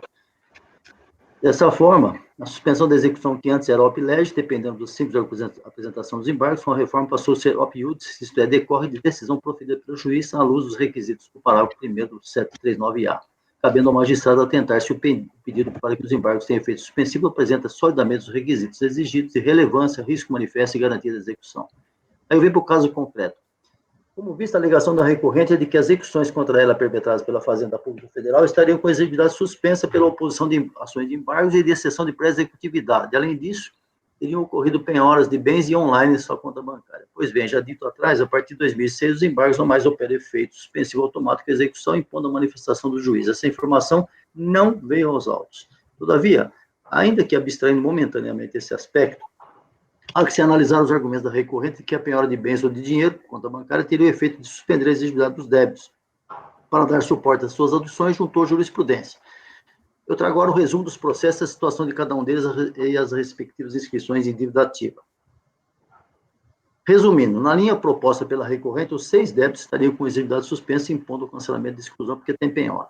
faço uma leitura diferente da situação. Primeiramente porque, como dito antes, não mais tem essa situação que exige a presença do magistrado. Em outros dizer, a suspensão da execução é decorrente e resultado da decisão do juiz, observados os requisitos já elencados anteriormente. Em suma, não basta a oposição dos embargos, mas precisa haver decisão do juiz. Pois bem, esse requisito ímpar para o desligue do caso aqui tratado, ou seja, a necessária decisão do magistrado, não foi trazido aos autos pela recorrente a quem caberia o ônus de tal providência, posto que por ela foi alegado. De outro lado, ainda que haja penhora de bens ou bloqueio da conta bancária da devedora, esse procedimento, que é muito relevante para o caráter processual da LEF, a Lei de Execução Fiscal, no meu entender, não projeta efeito sobre o âmbito do direito tributário, mas especificamente no que tange ao Instituto de Suspensão da Exigibilidade do Crédito, matéria tratada no 151 CTN de forma exaustiva. Aí eu reproduzo.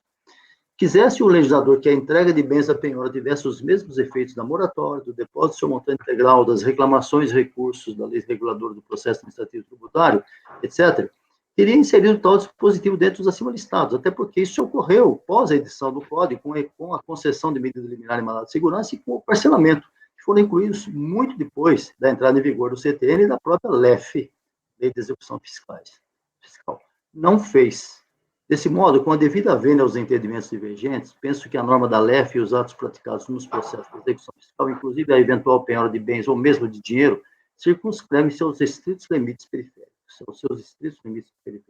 Nessa linha, é bom não olvidar a sólida jurisprudência do STJ que eu trago aí embaixo. Já vou até falar nisso ontem aqui. E completo lá no finalzinho das folhas 17. Pela pertinência, vale a pena pensar alguns excertos das decisões do STJ. Aí está claro, né? A simples garantia de execução fiscal por penhora de bens não suspende a exigibilidade do crédito tributário e, portanto, não atende os requisitos 17.5 da Lei Complementar 123 para fins de ingresso ou permanência no Simples. Outro pedaço lá, outro excerto. A existência de execução fiscal com penhora de embargos não atende o requisito da regularidade fiscal, pois as hipóteses de suspensão estão previstas no 151. Mais uma, a questão controvertida resume-se em defluir-se a garantia da execução fiscal, e assim vai, né? A penhora realizada na execução fiscal não é causa de suspensão da exigibilidade dos créditos tributários, portanto, é legítimo o indeferimento da inclusão da recorrente no Simples. Outro sim, a atribuição de efeitos suspensivos dos embargos da execução limite-se a sobressar o custo do processo executivo que não interfere na exigibilidade do crédito. Pois bem, com isso, penso que a eventual tentativa de aplicação ao artigo 206 do CTN é o caso aqui tratado se esvai. E por quê? Veja o que diz o próprio STJ a respeito desse assunto, de concessão cita especificamente o artigo 206, que é o problema das certidões negativas, que muitas vezes essa hipótese é levantada aqui no colegiado. Eu não vou ler porque está escrito aí, só vocês lerem. Por fim, na mesma linha, mais uma decisão aqui no caso do ministro Benedito Gonçalves, bem recente, por sinal, de 2019. Nessa visão, entendo irretocável a decisão da DRJ de entender que a simples oposição dos embargos não implicaria a suspensão da exigibilidade, ou seja, o crédito tributário estava plenamente exigível e assim configurada a vedação do 17.5 da Lei Complementar para fins de ingresso ou permanência no Simples. Conclusão, pelos motivos expostos, nego o provimento ao recurso voluntário.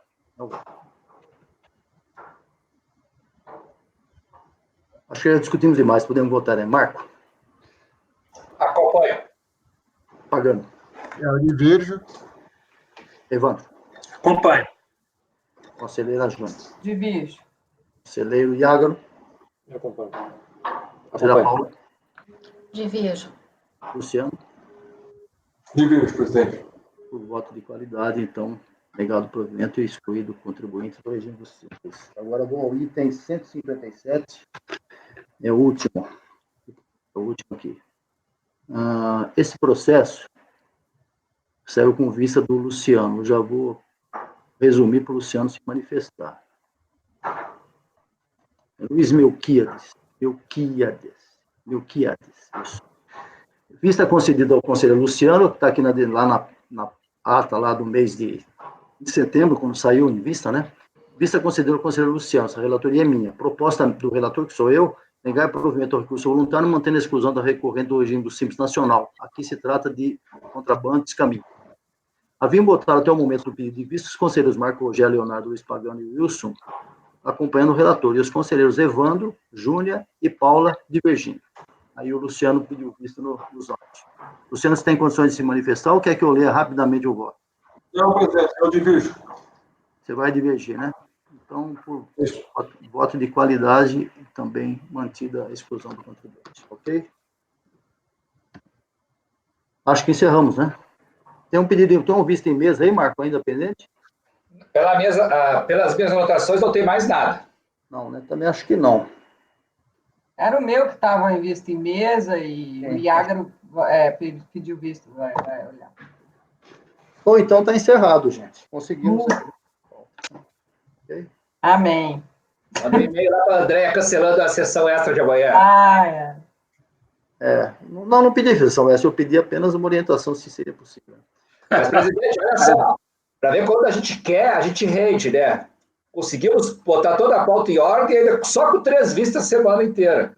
É que às vezes os processos se repetem, né? Como muitos aí se repetiram. Então não, mas é que os processos do último dia são mais simples, a gente já julgou, então não necessariamente. Hoje, por exemplo, amanhã, ficou só processo chato, com sustentação. Hoje de manhã mesmo a gente perdeu a manhã inteira praticamente com 3 processos. Teve sustentação oral também, mas tudo bem. Gente, muito obrigado. Beleza, bom fim de semana para vocês. Agradeço a presença de final de semana. Tem que encerrar, né? Vamos encerrar a sessão, vamos oficialmente encerrar. Agradeço a presença de todos. Estamos encerrando as sessões de julgamento da segunda turma da 4ª Câmara da primeira sessão do mês de novembro. E eu agradeço a cada um dos conselheiros aqui presentes e me despedindo de todos eles. Marco, Rogério, boa tarde. Mais uma semana. E despeço de todos os colegas conselheiros, do pessoal do apoio, a Amanda pela manhã, o Marco Antônio agora à tarde, e novamente prestigiar o novo integrante do colegiado, o Iágaro. Obrigado, Marco. Conselheiro Leonardo Luiz Pagano Gonçalves, boa tarde, muito obrigado pela sua presença mais uma vez. Muito obrigado, mais uma semana profícua, de um bom trabalho, nós tivemos que correr hoje no último dia, seja bem-vindo, Iágaro, espero que daqui para frente as nossas sessões sejam melhores do que foi dessa vez, e obrigado a todos, obrigado ao pessoal do administrativo também, boa tarde a todos. Evandro, boa tarde, obrigado, Evandro. Boa tarde, presidente. Desejo um excelente final de semana e descanso aos demais colegas. Agradeço aqui pela colaboração e pelo convívio, mesmo que online. Agradeço o apoio da Amanda e do Marco Antônio. E, novamente, seja bem-vindo, Iágaro. Conselheira Júnior, boa tarde. Obrigado, Júnior. Obrigada a todos. Um bom fim de semana, bom descanso. Seja muito bem-vindo, Iágaro. Obrigado. Conselheiro Iágaro, vou deixar o Iágaro para o final, que ele vai se despedir. Conselheira Paula, obrigado pelo seu brilhantismo, pela sua presença mais uma vez. Obrigada, eu que agradeço a colaboração, o aprendizado com todos. Desejo também um bom final de semana. O bom descanso eu não sei, né? Porque a gente já recebeu o lote, vamos começar a trabalhar amanhã, então, mas um bom final de semana. E obrigada, Amanda, pelo apoio e pelo Marco Antônio também. Luciano, boa tarde a você. Luciano, obrigado. Boa tarde, presidente. Eu também agradeço aos conselheiros. É sempre uma satisfação participar das sessões. A gente aprende bastante, discute, debate e eu acho que nós desenvolvemos também. Ao Iágaro, seja muito bem-vindo mais uma vez. Agradeço o pessoal de apoio, a Amanda e ao Marco. Um grande abraço e bom final de semana a todos. Bom descanso. Iágaro, boa tarde. Seja bem-vindo mais uma vez e contamos com a sua presença muitas vezes nas nossas sessões. Obrigado, Iágaro. Pessoal, eu agradeço. Boa tarde, presidente. Boa tarde, colegas. Olha, foi uma experiência muito rica. Eu peço desculpa se eu atrasei um pouco o ritmo das sessões, mas eu fiquei encantado aí com a dinâmica da turma, com as discussões muito respeitosas, acho que os pontos de vista assim muito claro, né? E o apoio mútuo que foi dado assim, nas discussões, a gente tentar se ajudar e tentar esclarecer os pontos, os fatos, né?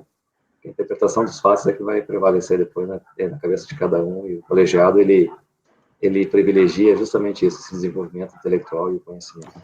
Eu agradeço demais aí a oportunidade e fiquei muito feliz em participar da turma. Espero corresponder nas próximas sessões também, a manter o mesmo nível que vocês já vinham mantendo aí. Muito obrigado, presidente. Obrigado ao pessoal do apoio também. Obrigado, Iágaro. Quero agradecer também a Amanda e Marco Antônio e desejar uma boa tarde a todos e lembrar que no próximo domingo todos nós, brasileiros, maiores e eleitores, temos um compromisso com aquilo que é muito importante, que é a democracia.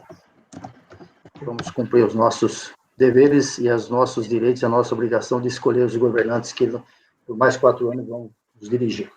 Um grande abraço, uma boa tarde a todos, gente. Muito obrigado. Marco Antônio, encerrando a sessão.